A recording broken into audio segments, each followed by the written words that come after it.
That we just did, man, that thing is fucking strong. So when Gordon Ryan fights Craig Jones, another person that really understands these modern jiu-jitsu concepts, not in the first one they have like EBI, they trade arm bars and Jones gets him. When he fights him again and has to pass his guard to get his back, submit him, he uses that sequence we just did to submit him. When Gordon Ryan's going against Gary Tonin, so Gary Tonin's a teammate of Gordon Ryan, they use the same sets. Gary Tonin was Gordon Ryan's coach. He's learning a lot of these trap plays from him. But when they have a match, the strategy that Gordon Ryan chooses to go against the guy that also knows all this shit, it's the same move. You trap the arm, you strangle. We'll watch it on a little film work after this, put it on my phone. So even as like, if it seems obvious, it still doesn't matter. Even if the other person knows that it's coming, if you are in a high back mount, it's so similar to S-mount, it does not matter really if it's obvious. It's just one of those moves where you can, I mean, if you don't have any arms to block a choke, it doesn't matter if you know the guy's trying to choke you.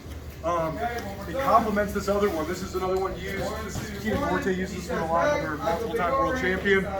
Where you could start grabbing the arm and the shoulders up. If the shoulder's in there, I'm always looking strangles. So once the shoulder goes down, I'm no longer looking strangles. It's an arm bar or a reverse triangle dilemma. I'm blocking my choking lane. I wouldn't be able to choke Dave from here with my arm. So I'm switching to a Kimura grip on the arm, and then here's the dilemma. Either I brace his head and send my leg over to arm bar him, so my head's on this side, or I'm able to take my head away around to the other side, taking Dave's elbow with me, and on the other side, you train up on the other side. So I like to sit myself up because then I have a full choice of the dilemma. I like to sit myself up because then I can easily go over an arm bar or from here, Dave's head from there. If I leave the elbow low, it's going to be hard to go reverse triangle, but if I make the elbow go above the shoulder, the reverse triangles are really easy to hit and they get really tight. So we're in this spot, it's arm bar on one side, Sam going armbar, Dave grabbing his hands together. I can't get it to go. Another big thing is grab the arms together, lift the head in. That's the classic way to get through an armbar.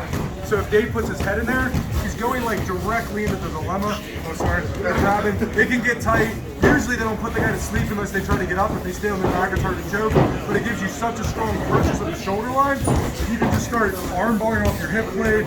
You can high elbow Kimura. You can manual Kimura. You can like crunch a wrist lock. You can just pry at the shoulder.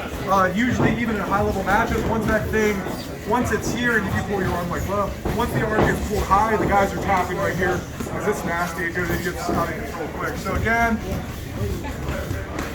I'm in this spot, I just cheers to the Dave, I got over the shoulder, I'm grabbing a Kimura grip, and I really like to sit up first, and then do the dilemma from here. If I can make his elbow go over his shoulder, it's going to be really easy to reverse triangle him.